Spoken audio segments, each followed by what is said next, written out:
people of Earth, please welcome Myq Kaplan!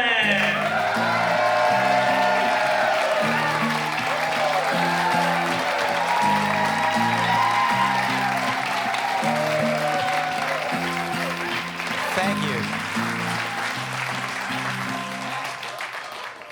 Before we get started, the show actually does begin when I say before we get started. So, before we get started, I would like to tell you about a philosophical concept that I learned about recently called the heap paradox. And what the heap paradox is imagine, for example, a heap of sand. Now, how many grains of sand do you think it takes for there to be a heap? We can all agree it's not one. One grain, that is no heap. It's got to be a big number, like 1,000. 1,000 grains, that's probably a heap. So the question is then, which number grain is it between 1 and 1,000 that makes it go from not a heap to yes, a heap?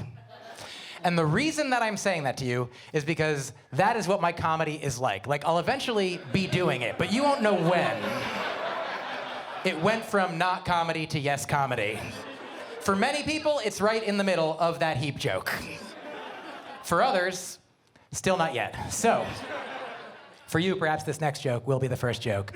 For any joke can be the first joke if there have been no jokes so far. Sometimes people find out I do comedy. Sometimes they don't. Sometimes I do comedy for an hour. People don't find out. But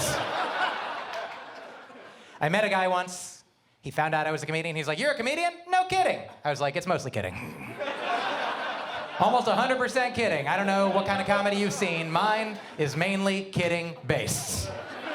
It'd be like if you met a plumber, like, "You're a plumber?" "No shit. It's mostly shit." I don't know what kind of alternative plumbing you've gotten into, but all the plumbers I know can't turn down the shit gigs. Like, piss off, shit, I'm a piss-only plumber. Like, I've heard of piss-poor plumbers, those would be piss-rich plumbers. Like that, to turn down the shit gigs, that would be the dream for a plumber. That'd be a pipe dream. What I'm saying is, that's if you met a plumber. What if you met a philosopher? Like, "You're a philosopher?" "Well, I'll be." "Well, I won't." "Who will?" "What is?"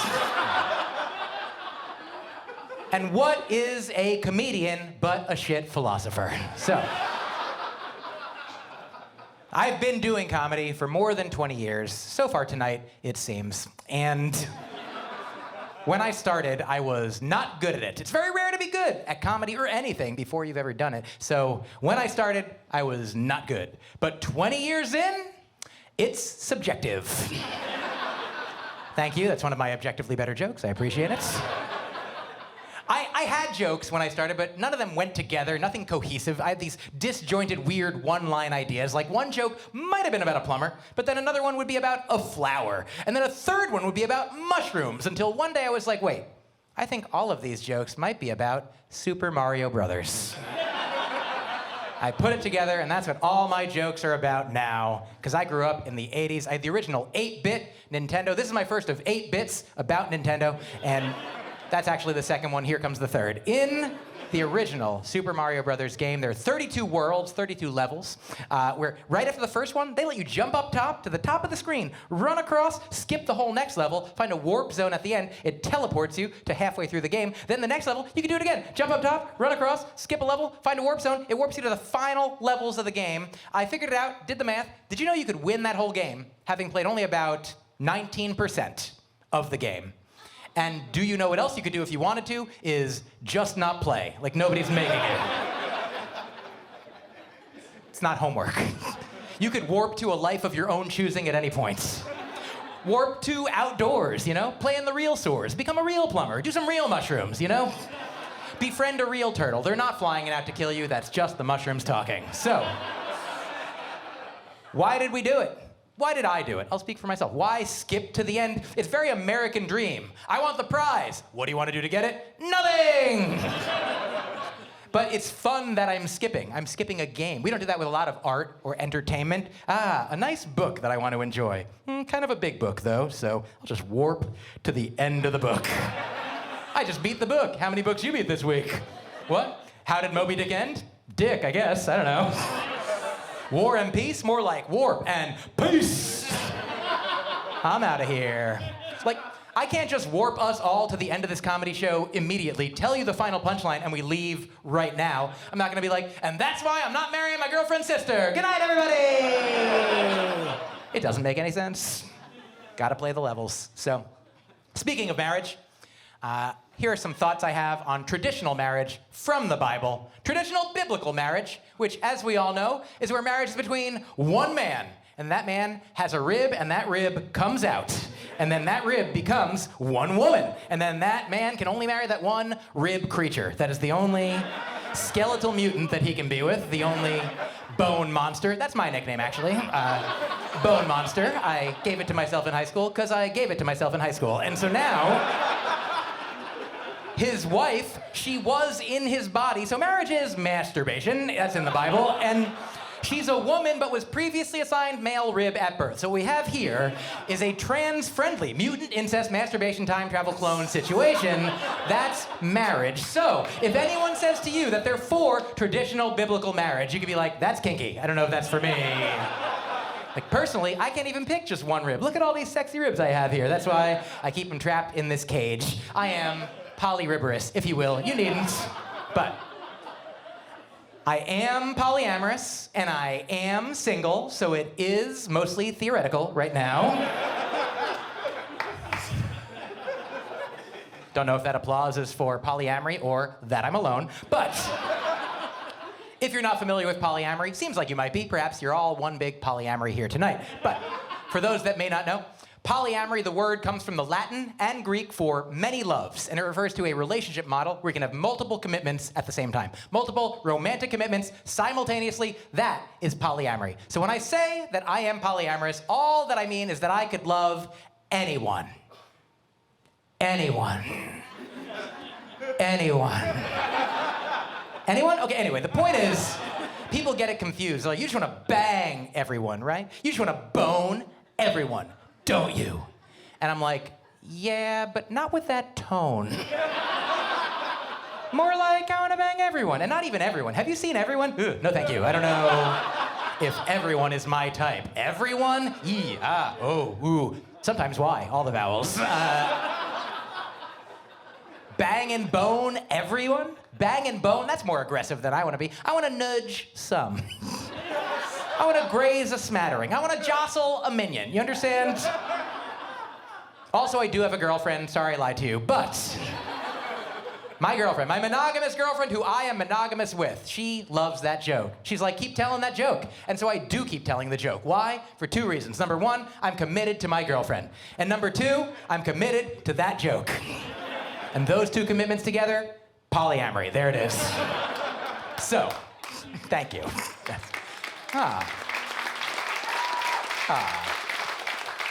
I like that applause started with one person and then everyone else is like, we'll all be in this relationship together. So, we're a team. So, I love my girlfriend. That is my main thesis here tonight. You don't have to write it down. I will repeat it repeatedly. I love my girlfriend. She works selling fine jewelry. If you ask her, what kind of jewelry do you sell? She's like, it's fine. And she works in the fine jewelry department of a big department store. And one day, a woman came in from Australia, an Australian woman. And let me briefly get out ahead of this. I am not the best with accents. I have a lot of strengths, but accents are not my forte. They are more my pianissimo, if you will. People hear me do an accent, they're like, keep that down. So, thanks for bearing with me. This Australian woman from Australia comes up to my girlfriend at work and says, hey, I'm Australian over here. Let me take one more shot at it. Forget about it, I'm Australian. I love The Godfather. Third time's the charm, okay? Mamma mia, now that's a spicy Australian. I really appreciate that you enjoyed that. I did this joke in Scotland last year, and an Australian man came up to me, and he was like, mate, that was not a good Australian accent. And I was like, oh no, I got it wrong with a mamma mia.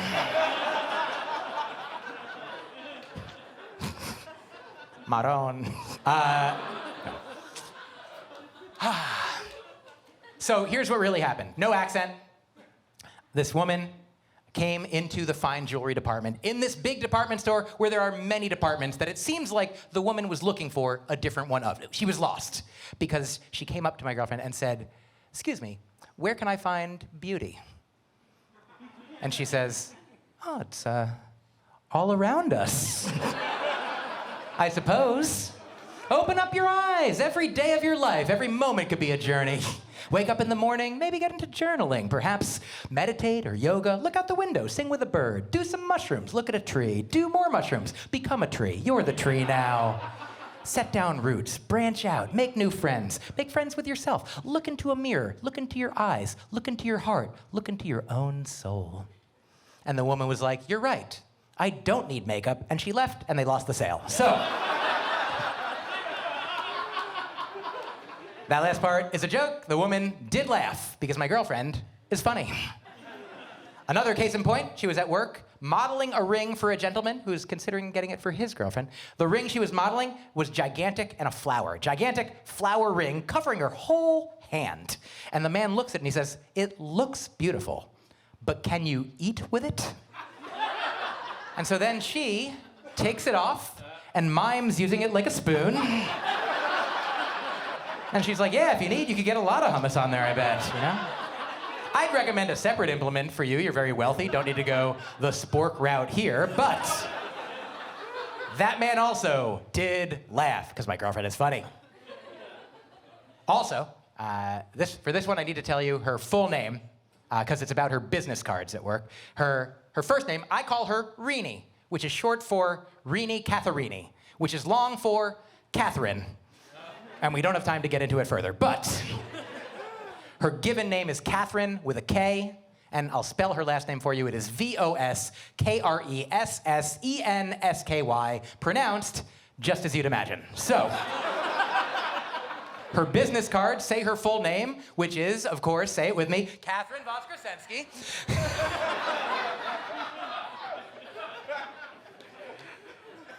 You all got it.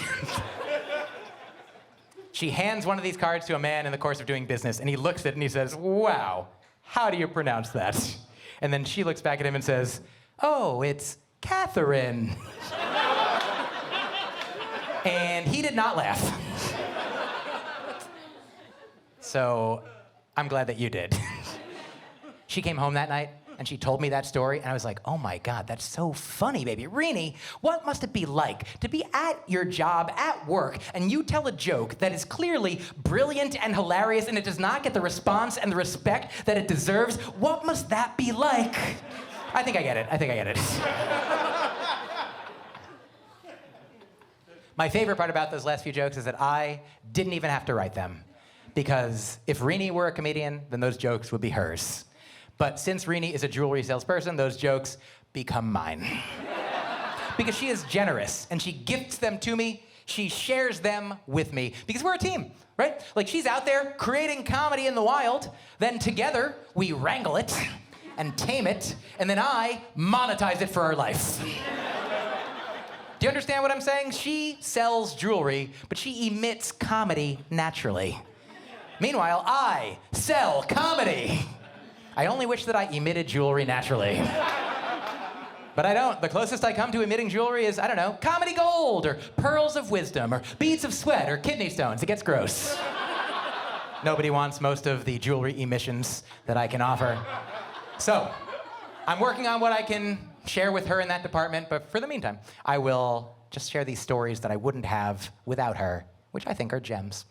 For example, I was reading recently. I was reading an article, a news article, a scientific news article. It may have been a tweet. I read a lot of stuff, hard to keep it straight.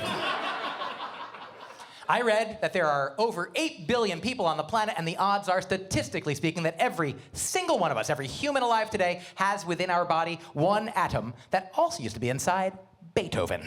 And I was like, that's incredible. I was like, Rini, isn't that fascinating that we all have a Beethoven atom in our body? And she says, yeah, but Hitler too, probably. And I was like, it just says Beethoven in the article, so I'm gonna go with Beethoven. If you wanna be Hitler, I'm for a woman's right to choose to be Hitler, if that is her prerogative.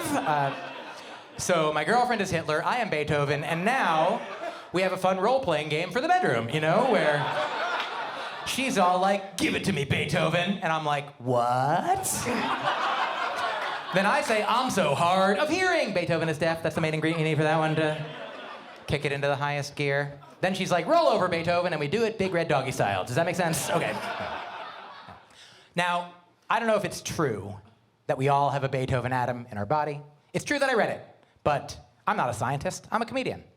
I tell jokes. I also tell truths. And truths are just jokes that people don't laugh at. I appreciate that some of you like that joke, and I like that some of you appreciated that truth. One time after a show, a woman came up to me and she said, thank you so much for saying what you did about jokes and truths, because after that point, it helped me relax and enjoy the rest of the show in a completely different and better way. And I was like, well, thank you. I'm so glad that happened for you. In my head, I was like, what was she doing before? She's just like, what is happening half the time? Oh, jokes and truths. Phew. So I don't know if it's true that we all have a Beethoven atom in our body, but I have a friend who is a scientist. My friend Jacob went to Harvard and studied physics. Now he is at Harvard teaching physics. So he was a student of physics at Harvard. Now he's a professor of physics at Harvard. So if anyone in my life knows the answer to this physics-based question, it's my Harvard-educated, Harvard professor, Harvard friend at Harvard, who I call Harvard Jacob of Harvard.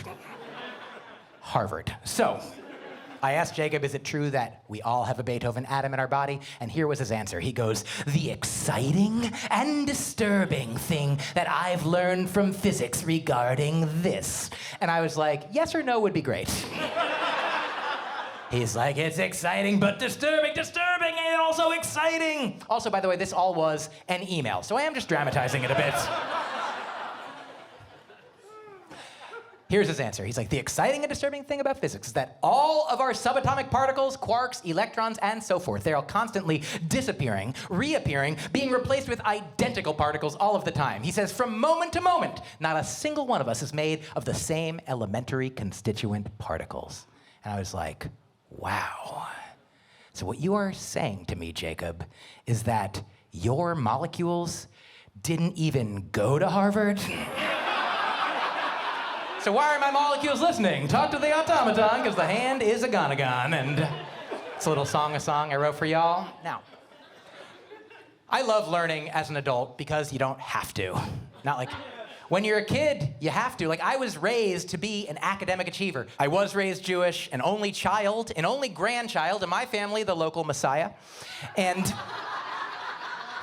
I was told that I could be anything. And I was like, what about a sibling? They were like, you got us, very Talmudic.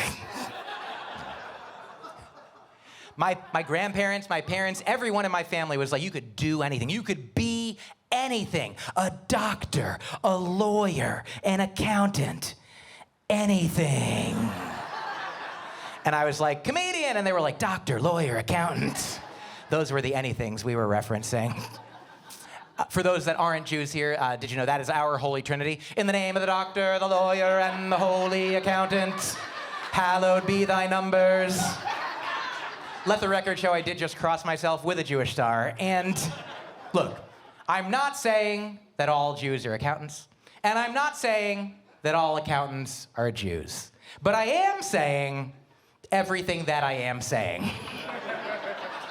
We have enjoyed counting for quite some time. We've been counting the years for thousands of years by our count.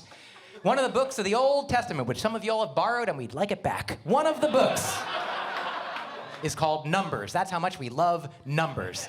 The other books are letters, emojis, and I forget. But we've been counting our one God for all this time. One Jewish God. He's got many names, the Jewish God. Like, sometimes goes by Yahweh. Yahweh or the Highway, no one says. Sometimes Jewish God goes by Hashem, other times Voldemort. A lot of nicknames for this Jewish God. My favorite is Adonai, because it sounds the most like I don't know. For the questioning, agnostic Jew, Baruch atah, I don't know. Yeah. One God with many names, that is what the Jews have. The Jewish God is like a rapper in that way. Like the rapper Sean Combs, in some trouble these days, causing trouble to some others, like did he? He did. And allegedly. I've turned into Flanders. The point is, I wish he didn't. I wish he just stuck to, look, he used to rap under the name Puff Daddy, then he went by P. Diddy, probably also Puff Diddy and P. Daddy. Maybe not P. Daddy, that one is more of an R. Kelly vibe, of course, and... Yeah. But I wish he stuck to the message of one of his other nicknames, which was Brother Love. It sounds beautiful and spiritual, right? Like Snoop Dogg has rapped under the nickname The Dog Father. Sounds priestly and sanctified. Jay-Z, he raps under the name Jehovah. That's literally the name of a god. He's not camouflaging it whatsoever. And if y'all are fans of Jay-Z, and I can't imagine that you're not, I feel like Jay-Z's main fan-based strongholds are Brooklyn, New York, and this combination synagogue theater in Hell's Kitchen. If y'all are fans of Jay-Z, I feel like you're really missing out if you're not calling yourselves Jehovah's Witnesses. Go around knocking on doors, spreading the good word to everyone's moms, like, can I get a what? We're collecting what-whats for the poor, so even a single syllable would do if you could spare it. If you want to scrounge through the couch for like an My favorite part of that joke is that if you don't understand it, you're probably like, what? And then you're contributing. Thank you so much. One God with many names. That is what the Jews have. Christians, one God, but also three gods, counting a slightly different priority. I get it. It's a 3-in-1 God situation, right? It's like shampoo, conditioner, and the Holy Spirit. Rinse, reincarnate, and repeat.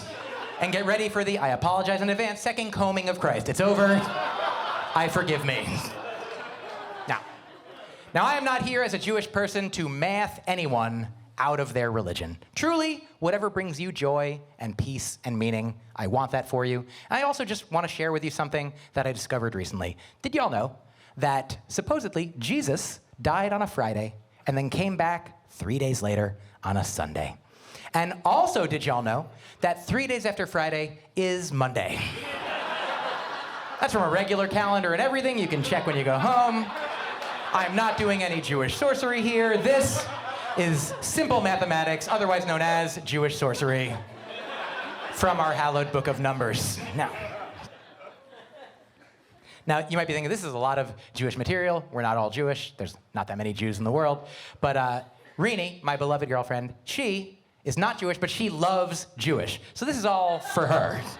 I'm just up here like, Jew, Jew, Jew, Jew, Jew, Jew, Jew, you know? Jew, Jew, Jew, Jew, Jew, Jew. Getting Jewy with it, you know?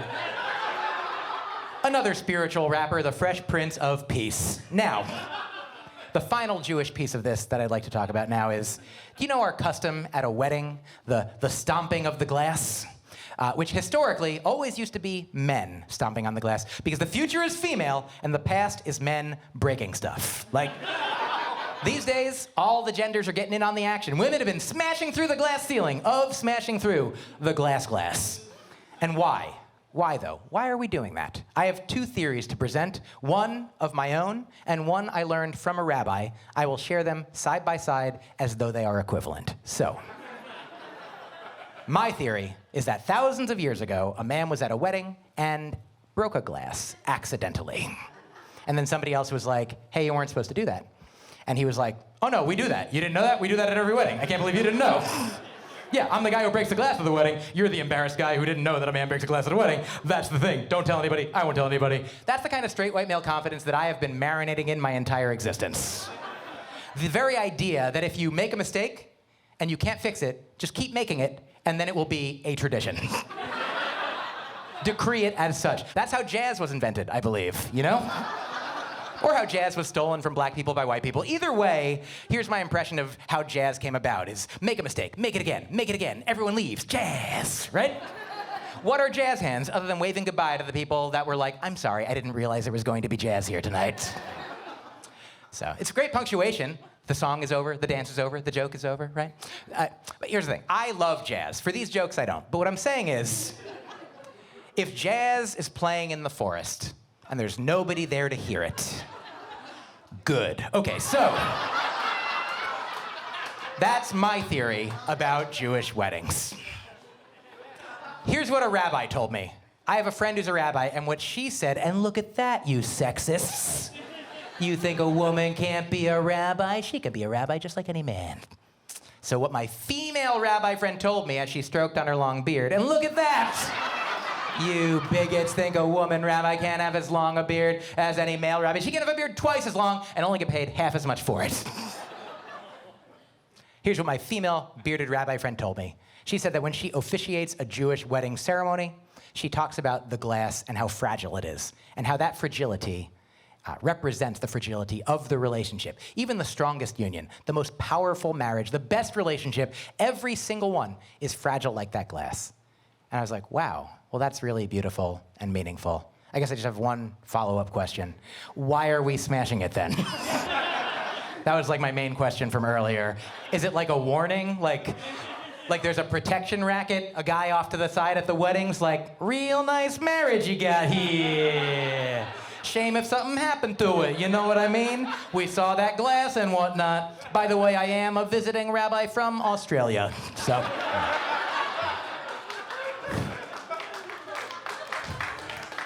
Shabbat Maron.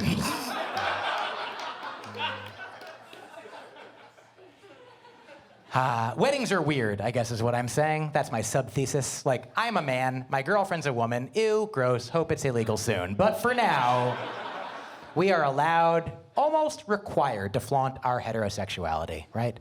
Like, in our society, if a man and a woman want to get engaged, there's these unwritten, loudly spoken rules where you got to try to surprise her. You got to be like, look over there, we're engaged, right? Look up at the Jumbotron, I'm a doofus, right? Don't eat that food, there's a ring in it. Hey, is that the flower ring with the hummus from earlier? That's a nice touch. Yeah. You want to try to surprise her, because what better way to begin your life together full of honesty, open communication, and trust than by laying down a foundation of trickery and deceit?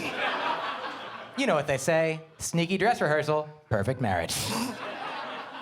You want to try to surprise her, and you want to try to go down on one knee. You know, the least surprising of moves for proposing. Be like, close your eyes, we're engaged. How do you do it? I have an answer for this one. Here's how you can do it. If you want to have a surprise kneeling proposal, start immediately in your relationship if you're in one, or once you get into one, start then. Find reasons throughout your entire life together to get down on one knee all the time. Always be kneeling. Normalize kneeling. Do you understand? Let me give you an example. Like, will you call the plumber? Because there is something in the toilet that is not supposed to be there. It doesn't even have to be questions. It could just be like, I'm tying my shoe and thinking about my friend Jason and his dad for a while. They're going through a tough time. Oh, will you protest football with me?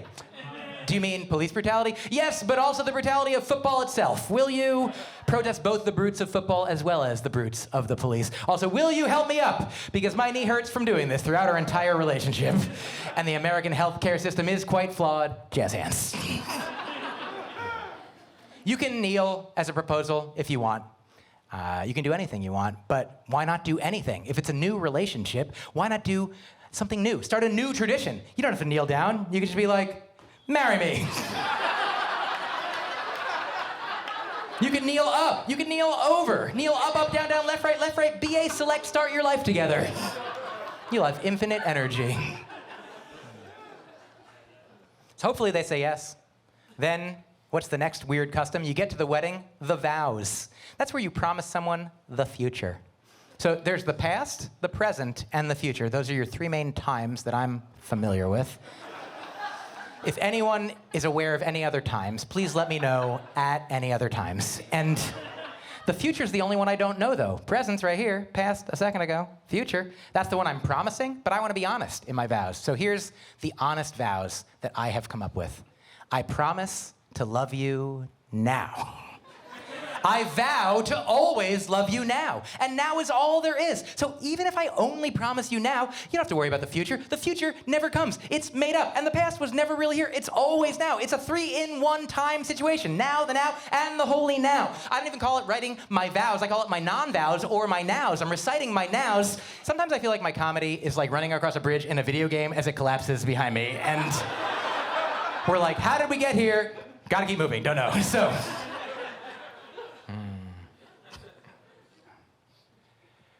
I do think that the best version of marriage is common law marriage. because common law marriage is where you've been living with someone long enough where the government's basically like, you're married. And you're like, but we didn't even fill out any paperwork. And they're like, who cares? You don't need papers. You got a house. Paper beats rock, but the house always wins. Common law marriage makes the most sense because some people get married too early in life or too soon in a relationship, like Babe Ruth calling his shot before he even learned how to play baseball, when he was just a mere little baby Ruth. But common law marriage, that's when it's basically like you're taking a bow and arrow and shooting it at a blank wall. And then 7 years later, you and your partner walk over and paint a bullseye right around where you hit it. And you're like, we did it. We don't even say I do, we did. You understand? It's like making a to-do list that just says make to-do list and check it off. And you're like, ta-da, it's a done to-do list. It's a ta-da list. It's an I-do list. It's a we did list. Common law marriage. It's basically like you've been living with your partner for more than 7 years, and then one day you look over at each other and you're like, I think it turns out we've been married this whole time. It's like a twist ending of a romantic comedy. Even twistier. It's like an M. Night Shyamalan rom-com, if you will. An M. Night Shyamalan common law rom-com. Another song I'm working on, Who Put the Bop in the Bop Up, in the M. Night Shyamalan common law rom-com. And then you're like, oh no, the creature, it's after us. Oh no, the creature is us. The marriage is coming from inside the relationship. Because that's what a relationship is. That's what a marriage is. You don't get into it, you become it, right? It's not like getting into a boat. Like, how do you get into a boat? First, you need a boat. Then you get into it. Then if you get out of it, there's still a boat. I think we all know how boats work. But how do you get into a relationship? First, there isn't one. Then you get into it. You get into a thing that wasn't. It's magical. And then, if Rini and I are in our two-person relationship and she leaves, I can't be like, well, I'm still in the relationship. I'm holding it down. It's a relationship. It's just like a boat. It's not. I'm a sad little buoy floating alone. So, it's actually more like traffic. Do you know what I mean? You don't. I'll explain. It's like traffic. Like, have you ever been stuck in traffic and you're like, I hate this traffic? And then part of what you hate is you. Because you're one of the molecules of traffic, of the very traffic that you hate. So own it. Acknowledge it. Show up late. People are like, what'd you get stuck in traffic? I got stuck as traffic. People feared me. People respected me. I am the traffic monster that is everything. What I'm saying is, I love my girlfriend. In part, I love her because she does not yet know how to drive, so she's never been a part of the traffic monster. That is everything. But I do think Rini and I will get married. I have the microphone. I say what I want. And she created this show with me, so I actually say what we want. The 3 reasons I think we're going to get married. Number 1, it's the best relationship for either of us. Number 2, it's the longest relationship for both of us. And number 3, this is the most marriage-like relationship that I have ever known. And I should tell you also that I have been married. That is an important data point. But I got married in my 20s. It was like baby's first marriage, like a Fisher-Price marriage, where we like cooked our dinner of Play-Doh with a light bulb, you know, that kind of marriage. I got married at 25, I don't recommend it. I got divorced at 28, I do recommend it. If you can get divorced in your 20s, give it a shot. It's probably the right thing to do. People thought it was a mistake. They were like, 28 and divorced, you made a mistake. And I was like, yeah, but I fixed it. That's what a divorce in your 20s means, is there was a problem and you solved it. So check out the hook while the DJ revolves it. Another spiritual rap number, Ice Ice Baby Jesus. Here's the thing. My previous relationship before Rini, I was in my 30s and this young woman was in her 20s. We were about a decade apart, and so we had different pop cultural reference knowledge. Like, y'all know that song, Opposites Attract? She did not know that song. And it's a good one. It's Paula Abdul doing a duet with MC Scat Cat, talking about all their differences, like, you like movies, but I prefer TV. That seems like one you could compromise on, I bet. Screen size. They never address the big things like, I'm a human and you're a fictional animated cat. How will we make this work? Various steps forward and back. My last girlfriend had never heard of the game show Let's Make a Deal, and so I'll review it with us all like I shared it with her for the first time. In Let's Make a Deal, one of the things that happens is there's 3 doors, and behind one of the doors is a car, and that's the grand prize everyone's trying to win. Behind the other 2 doors are goats, and they're not trying to win those goats. And the way the game works is you pick one of the doors. They don't show you that one. They show you one of the other ones, and they show you a goat, because they can always show you a goat. Because if you pick one of the goats, they show you the other goat. And you pick the car, they've got their choice of goat. You understand? Think about that. In this game and in life, metaphorically, they can always show you a goat. And then they ask, do you want to keep the door that you picked initially, or switch to the other one that's left? And mathematically, you should switch. Because 2 out of 3, you probably picked a goat. So 2 out of 3, you'll be switching to the car. And at that point, my last girlfriend jumped in and was like, I think I would keep the goat. And I was like, well, I didn't explain this right then, because you're not trying to get the goat, you're trying to get the car. She's like, I already have a car, I don't have a goat. I'm like, okay, I'm the fool, I don't know. Maybe that's what's going on. She's like, if I got the car, you think I could trade it for both goats? I was like, what I think is that we're gonna break up. Not for this reason, but just like a later thing. So you understand, mathematically, 2 out of 3, you probably picked a goat, so switch, and you'll get the car. And all I mean is that if you got married in your 20s, you probably married a goat, so you should switch.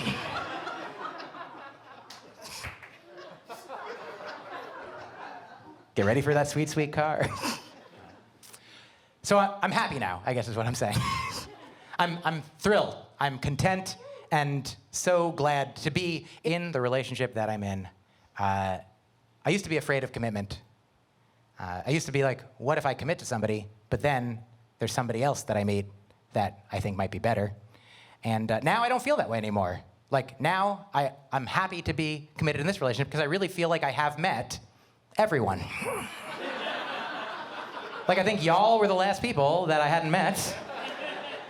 And you seem very nice, but none of you are better than Rini. That's all I'm saying. She is the best. She is the one for me. I think she is actually possibly the one for each and every one of you. Like, if you've never met her, thank your lucky stars, because if you met her, you'd be like, oh, my partner of my whole life I thought was good, but now I know it's not. You know what I mean? Like, Rini's the best. So you should try not to meet her. For your own sake. Maybe it's like the sun. Like, glance at it briefly, but don't stare. You'll get hurt. So I'm not afraid of commitment anymore, because she's the best. Here's one of the reasons why she's the best. This is from the very first conversation that I remember having with her, which is the very third conversation that she remembers having with me. I did a show, and afterwards we talked about comedy and music and art and beauty and relationships and spirituality and everything. And she shared something with me that I thought was adorable and hilarious. She said, do you know why rain dances work? And I said, no. Why do rain dances work? And she said, because they dance until it rains. They dance until it rains. And I was like, this lady is the best. Do you understand? Like, you had every opportunity to tell me that. Nobody else ever has. I've been here all day. Been doing this show for years. And that's obviously, that's not how you make it rain. The way that you make it rain is with money at a strip club. But the reason that I loved what she said is it was a cool, fun, new thing that I'd never heard, and we share cool, new, fun things with each other all the time now. I'm not afraid of commitment anymore. The only place I fear commitment now, just one place, is on Netflix. I cannot commit to a 2-hour movie. 2 hours is, who knows what my life is gonna be like in 2 hours? Am I gonna be awake? No.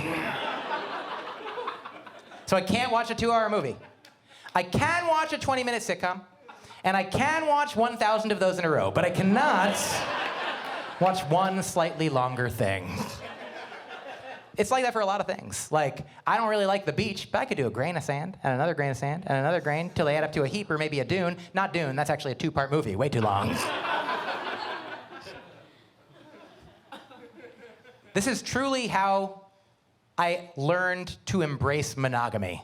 I did not used to know the answer to the question, how can you be with one person forever? Now I know the answer. It's easy.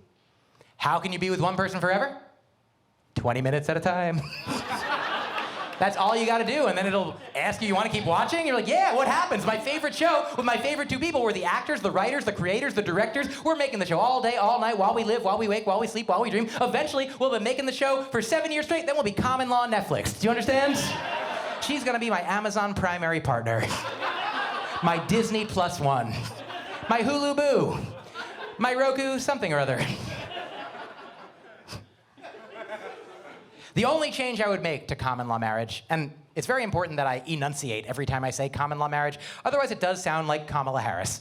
And if I say her name 3 times, then she and I are married, and that would be a lot of work for me.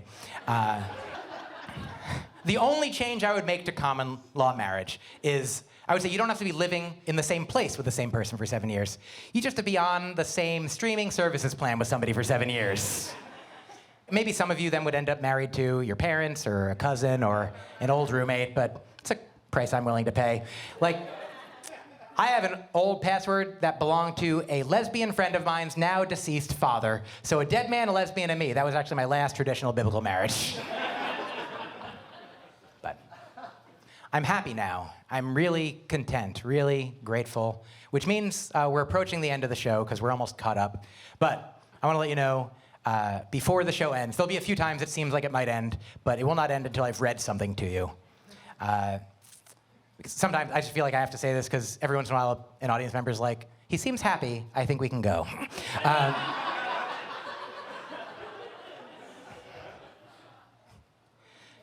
So I'm happy now in this, I'm so content, so thrilled, exhilarated to be in this relationship. And so I want to offer back what I can to the world, to others. Mostly, I have advice for me in the past when I was dumb. My past dumb self. I could give him this advice to get here to this beautiful place. And maybe this advice could also work for any dumb straight dudes that are here. And if you're a straight dude who's like, hey, then it's definitely for you. And look, I'm not saying that all straight dudes are dumb. And I'm not saying that all dumb dudes are straight. And I'm not saying that all straight dumbs are dudes. But I am saying everything that I am saying. So here's my advice to my past dumb self and anyone else this might apply to. Here's how you get women. Here's how you get them. You first stop referring to it as getting them. It's making you sound like you're setting a trap in a cartoon. Like you've got a box with a slant on it and it's a stick holding it open, and then you plant woman bait underneath like a pumpkin spice diamond with pockets, and then you have a string that leads from that box to the woods, and you hide behind a bush, and you're like, here, woman, woman, woman, woman, here, woman, woman, be very quiet. We're hunting woman. And then you try to do woman calls, but you're like, oh, if only I ever listened to them so I knew what they sounded like. So you improvise. You're like, woman, woman, beautiful woman. And that's where catcalling was invented, which, of course, we all know on a practical level, don't do that. Just practically speaking, have you ever called a cat? They hate it. They don't respond to that. So if you want to get a lady, as though she is a cat, you leave some food outside your door, and that is that. And then, if the same lady comes to your porch day after day, week after week, month after month, then eventually you can get out there from a safe distance and be like, do you want to smell my hands? Do you want to pet your head with my hand? I'm not even looking. I'll just be over here kneeling. Always be kneeling. Normalize it. Some guys are sending dick pics, which is short for dicture pictures. That's not my thing. Some guys are out there trying to get all the women, which is mathematically impossible. Some guys are out there just trying to get one woman, which is technically stalking. So what's the right number between one and all? Like, it's pretty gross when a guy's like, I'm gonna go out and get some. But it's even grosser when he's like, I'm gonna go out and get one. I'm like, which one? I'm gonna go out and warn her. So here's the secret. Here's how you get them. Maybe it'll work for any gender, not just women. I haven't tested them all yet. But here is how you get them. It's easy. All you have to do is treat them the way they want to be treated. And if that didn't work, then you were just nice, and that is also okay.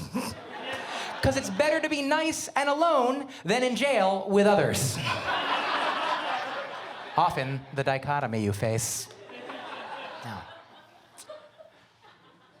I'm gonna tell you about a game I came up with. I love playing it as I walk down the streets of New York, or any city really. It's called Smile Game, and here's how Smile Game works. If I'm walking past a dude and he's not smiling, I smile at him real big.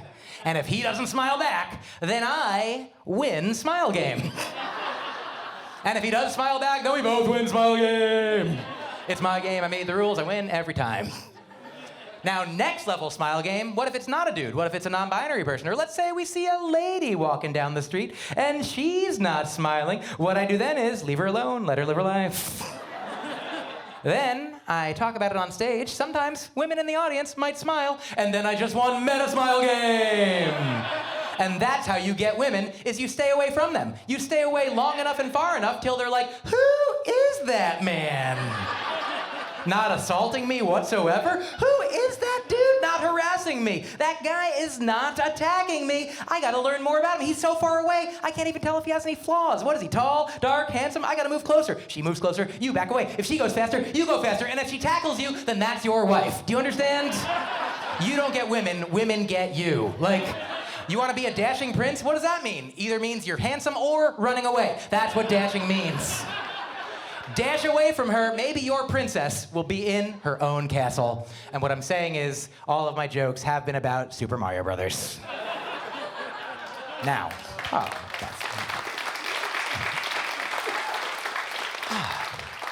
it does seem like we played the levels enough for that one. Now, here are 3 things that I've learned from Super Mario Brothers. Number 1, you can bang your head on some bricks, and maybe coins will come out. But that is not the life I wish for any of us. It does seem like a metaphor for capitalism, or perhaps in this specific instance, this video game plumber has gotten sick of getting sent after dragons and is just going for some workers' compensation.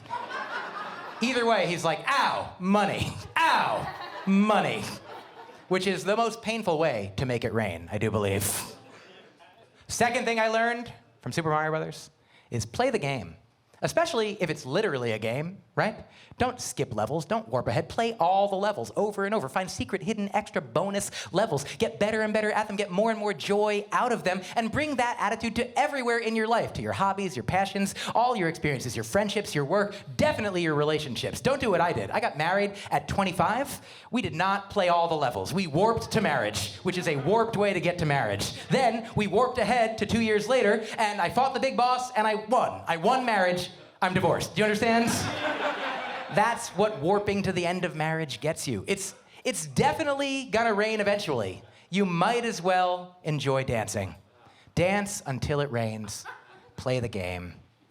And the third thing I learned from Super Mario Brothers is do mushrooms. And they will make you a bigger person. Now, I don't know if y'all are a psychedelic bunch, but I am, and we're all one, so you are. There is a psychedelic substance called DMT, which exists inside the brain of whoever just went, It also exists inside all of our brains. It's right behind your eyes. Don't look now, because you can't see in that direction. Or if you can, you don't have to. DMT is the substance that, as I understand it, floods our brain when we die, and also perhaps during birth and dreaming. And also, while you're alive, you can smoke it, which is what made Joe Rogan the man he is today. But I still like it. You can also drink DMT in a form called Ayahuasca, which is a tea ceremony that leads to a vision quest, perhaps bringing you to the brink between life and death and experiencing what that might be, perhaps visiting your ancestors, dissipating into the universe, learning lessons, diarrhea. There's a lot of options. One time, right at this point, a lady in the audience went, "Wow, diarrhea." I was like, how could that be the one that's impressive? I don't want to shit talk that lady. Anyway, the point is,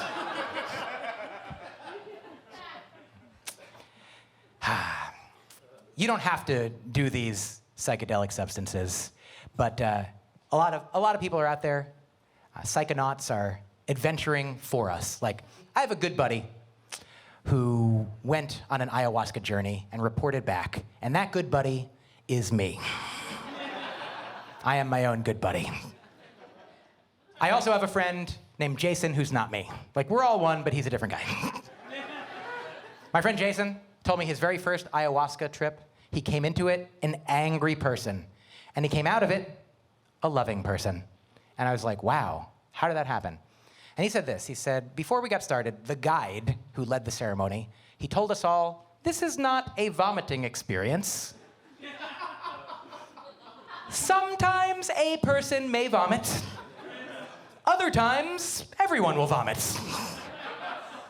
So as my friend Jason was doing the ceremonial barfing, which is not what they call it, they refer to it as cleansing or purging, cleaning out the toxins.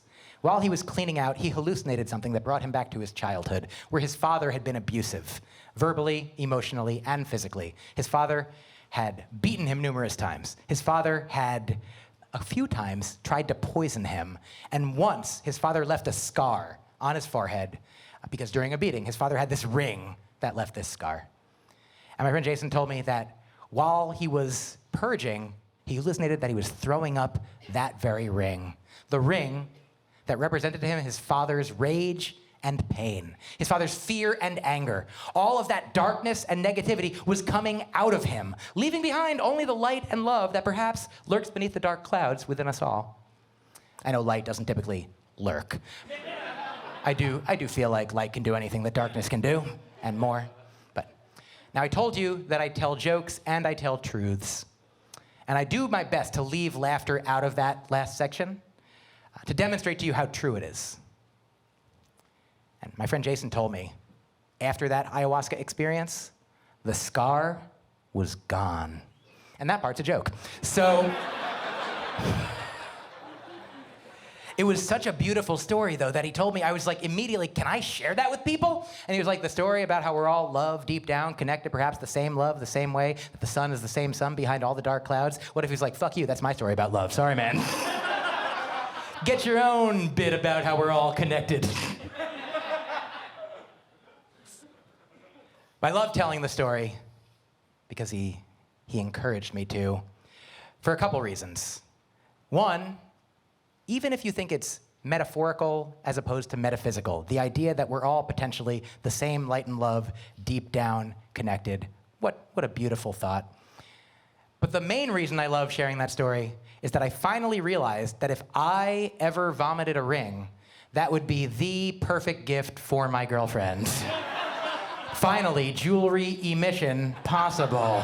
Do you understand? Like, will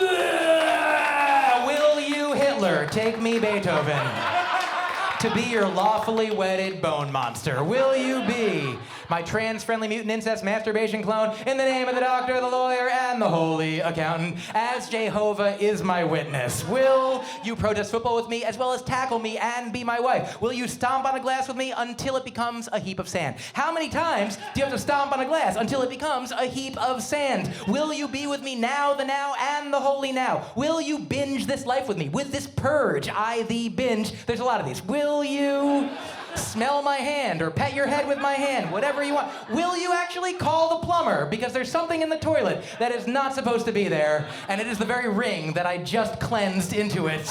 And the plumber shows up and he's like, it's-a me, Mario, you know, the Australian plumber, and he looks in, and he's like, there's no shit, no kidding. Well, I'm a fancy-ass piss-rich plumber, the pipe dream. And here's the thing, I have to keep this proposal going for as long as possible because as you can imagine, in my relationship, have been normalizing kneeling the whole time. So if Rini sees me down here for a short amount of time, she's probably just like, probably just thinking about Jason and his dad again, you know? So I gotta stay down long enough, and I gotta keep count, which I like doing because I'm Jewish, so I keep count of all the time, of all the grains of sand that eventually, when they add up to a 7-year heap, we've been married the whole time. Jazz hands.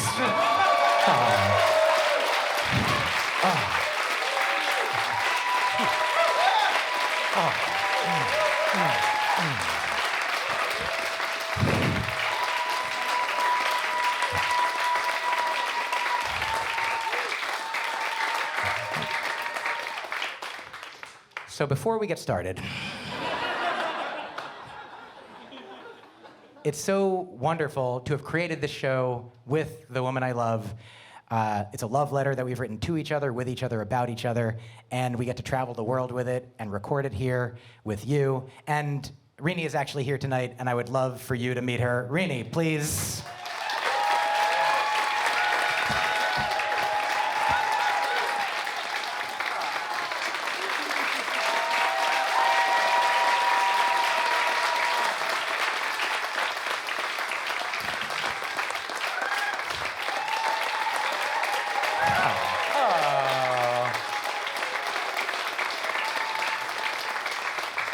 All right, take it away, Rini. I'm real. I'm not a paid actor. You're doing great. I think you should just finish the show. Rini, everybody. I love you so much. Oh, man.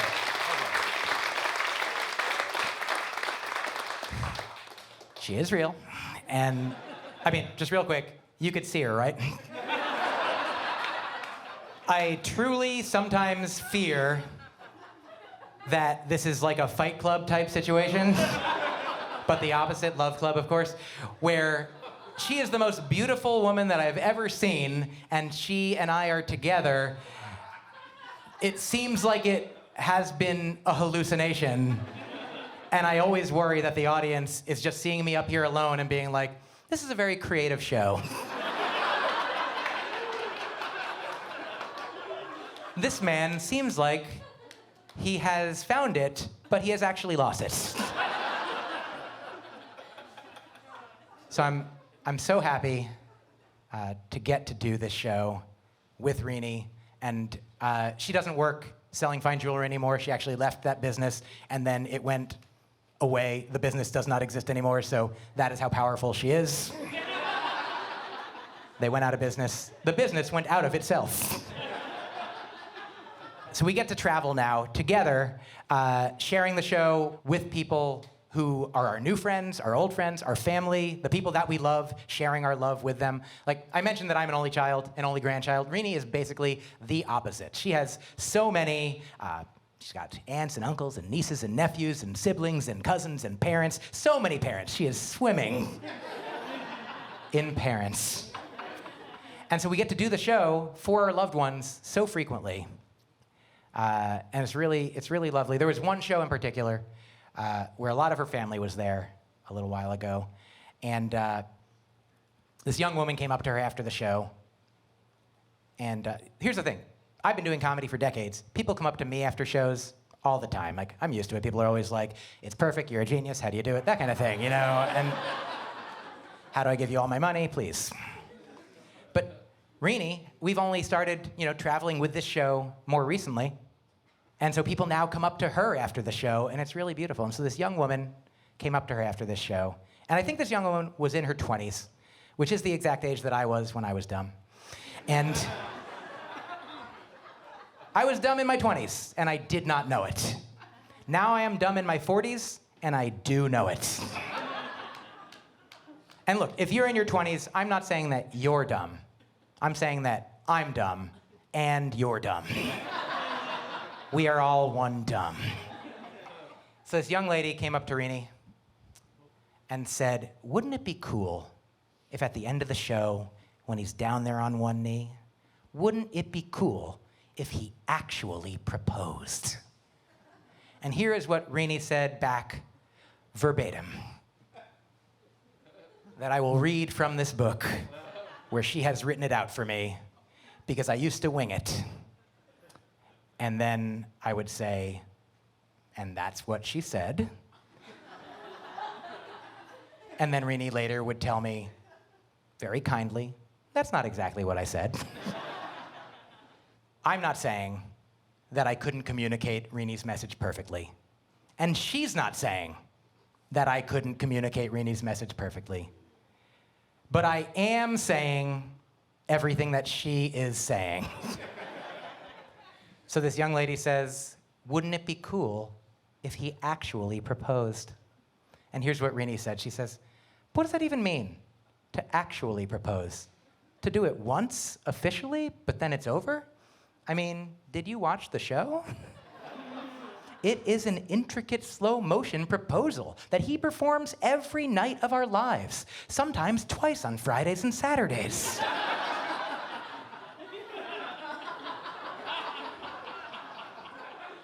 It's like you're saying, wouldn't it be cool if he actually said the magic words, will you marry me? As if what we are doing is not so much more than that.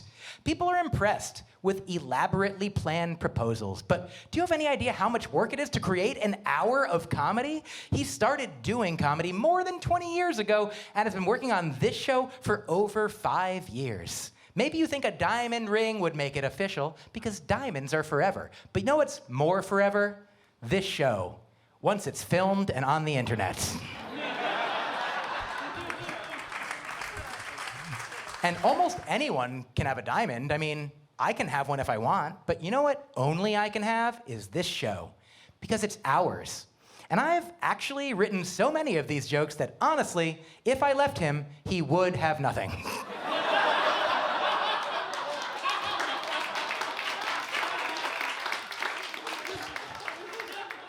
He's renewing the proposal like some people renew their vows. Except imagine a couple who renew their vows every single day, who keep revising them together, evolving the vows, doing it for a living, dedicating their whole career to it. And you might ask, but when will they actually get married? You're like, but when is it actually going to rain? And I'm like, who cares? It rains, it doesn't rain. You're missing the point. When is he actually going to propose? Actually, he never stops proposing.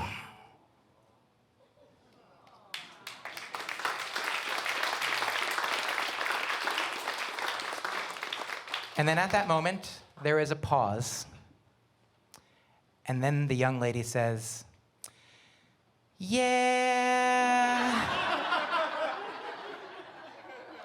But wouldn't it be cool though? And that's why I'm not marrying my girlfriend's sister. Good night, everybody.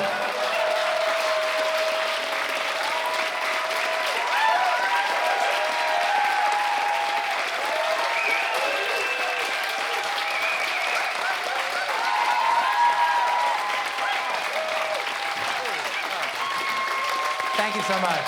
Thank you. Thank you. Thank you. Thank you. Thank you. Thank each and every one of you. Tell me your names. Thank you. Thank you, everybody.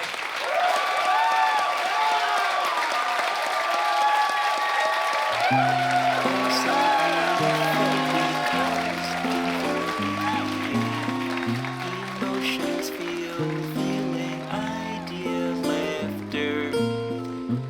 Love, make me mourning, my share something, tears. Thank us, world.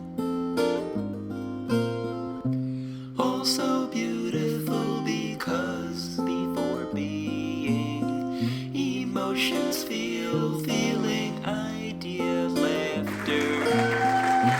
Love, So do try not to be here. share something, tears. Thank us, world. Thank you. You're doing great. I think you should just finish the show. Okay. Thank you. Rini, everybody.